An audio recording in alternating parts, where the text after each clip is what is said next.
Nous devons aider le continent africain. To live with us, the European dream. Good friend of Taiwan.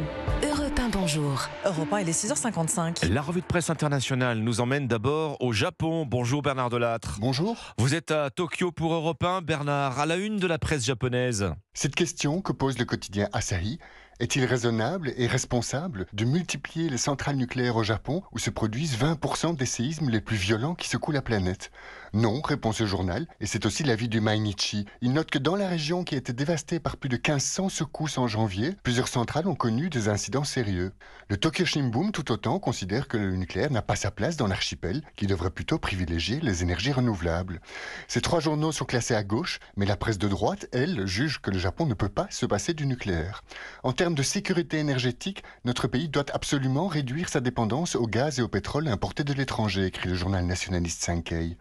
En plus, ajoute le quotidien conservateur Yomiuri, le recours à cette énergie est indispensable pour lutter contre le réchauffement climatique. Nous sommes maintenant en Belgique avec Laura Valnerberg. Vous êtes à Bruxelles pour Europe 1. Les gros titres des journaux chez nos voisins belges.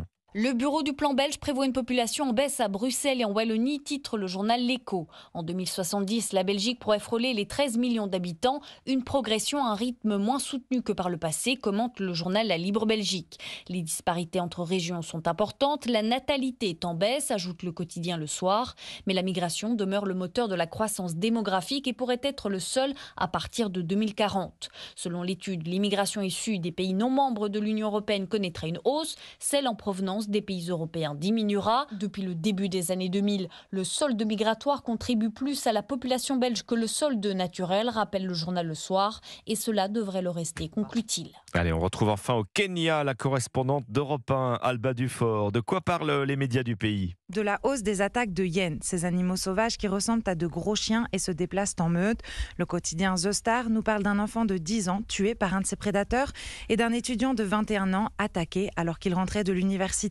Le journal The Daily Nation évoque lui les inquiétudes de plusieurs centaines d'étudiants qui ont manifesté pour demander plus de sécurité. Leur université, explique le journal, se trouve en bordure du parc national de Nairobi, la capitale. La chaîne de télévision NTV rapporte les explications des autorités. La population de hyènes a augmenté suite aux périodes de forte sécheresse ces dernières années. Les prédateurs ont pu se nourrir facilement des animaux décédés. Enfin, le quotidien The Standard retransmet les recommandations officielles en cas de rencontre avec l'animal. Ne pas fuir en courant et se montrer agressif. Merci Alba Dufort, c'était la revue de presse internationale sur Europe 1.